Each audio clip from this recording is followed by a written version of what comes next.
নমস্কার, স্বপ্নাবেক নিউজ নেটওয়ার্কে স্বাগত। ফের খবরের শিরোনামে মধ্যমগ্রাম পৌরসভার ৩ নম্বর ওয়ার্ড বিশ্বাসপাড়ার পর এবার রাতারাতি জনমানব শূন্য হয়ে গেল মাঠপাড়া। স্থানীয় সূত্রে জানা যাচ্ছে, মধ্যমগ্রামের মাঠপাড়া অঞ্চলে প্রায় ১০০রও বেশি পরিবারের বসবাস। ভাঙাড়ির কাজ করেই দিন গুজারান তাদের, কিন্তু রাতারাতি কার্যত ভ্যানিশ হয়ে গিয়েছে এতগুলো মানুষ। কোথায় গিয়েছে, কেন চলে গিয়েছে জানে না কেউ। বর্তমানে সারি ধরে বাড়িগুলি দাঁড়িয়ে থাকলেও সেখানে নেই কোনো জনমানব। দেখুন সেই ছবি।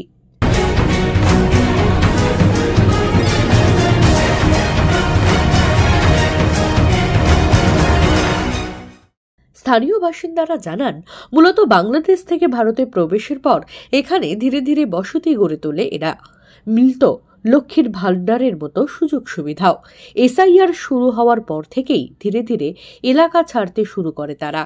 এখানে থাকি, বাট ওনাদের আমি দেখেছি অ্যাবাভ 2 ইয়ার্স ধরে এখানে রয়েছে ওনারা। বাট কি প্রসঙ্গে কি জন্য থাকতো সেটাও আমি জানি না। আর ওদের দেখেছি হচ্ছে যেখানে এই ভাঙড়ি যে কাজগুলো হয়, আমি দেখেছি ওনারা ভাঙড়ি কাজই করতো। আর জবের থেকে এসআইআর যে ফর্মটা ডিক্লিয়ার করেছে বা চালু করেছে, তবের থেকে হচ্ছে ওনাদের আমি দেখেছি যে একে একে চলে যেতে দেখেছি। লোকজন ছিল, চলে গেছে এখান থেকে।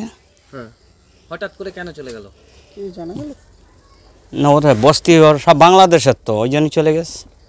এসআইআর এর আতঙ্ক, তার জন্য এখান থেকে বেরিয়ে গেছে। আমাদের কি বলবো, এখান থেকে চলে গেছে এই পর্যন্ত। আপনারা তো জানতেন যে বাংলাদেশ থেকে এসেছিল এরা মূলত, তাই তো? ওরা এখান থেকে বাংলাদেশ থেকে সব এসে এখানে বস্তি ছিল, বুঝলে। আচ্ছা, তারপর ওরা এখান থেকে বেরিয়ে চলে যায়। কোথায় গেল? বাংলাদেশেই বেরিয়ে গেছে। কিছুদিন হচ্ছে আমি এখানে এসেছি, আবার ওরা চলে গেছে, এসে দেখছি। এবার কেন গেছে এবার সে তো বলতে পারবো না। এরা কোথা থেকে এসেছিল? কোথা থেকে এসেছে তা তো বলতে পারবো না। ও কি শুনেছি, মানে ওরা লোকে যতক্ষণ ওরা এসেছিল, ওরা যে ঠিকাদার মানে এখানে যে ছিল, সে তো বলেছিল আমি বাংলাদেশে বাড়ি, এটাই বলেছিল।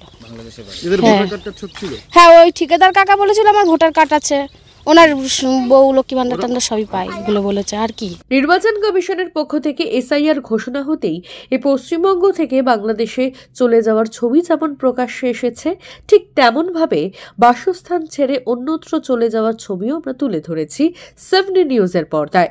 অবৈধভাবে ভারতে অনুপ্রবেশের পর দীর্ঘ প্রায় কয়েক বছর ধরে থাকা মানুষগুলোর ভবিষ্যৎ কি? আদৌ কি এভাবে পালিয়ে বাঁচা সম্ভব? এটাই এখন লাখ টাকার প্রশ্ন। চন্দন সেনগুপ্ত, স্বপ্নাবেক নিউজ, মধ্যমগ্রাম।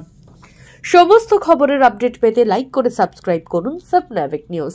সেই সঙ্গে বেল বাটন প্রেস করতে ভুলবেন না। আপনাদের একটা সাবস্ক্রিপশন আমাদের জন্য অত্যন্ত মূল্যবান। একই সঙ্গে ফলো করুন আমাদের হোয়াটসঅ্যাপ চ্যানেলটিও। জয় হিন্দ।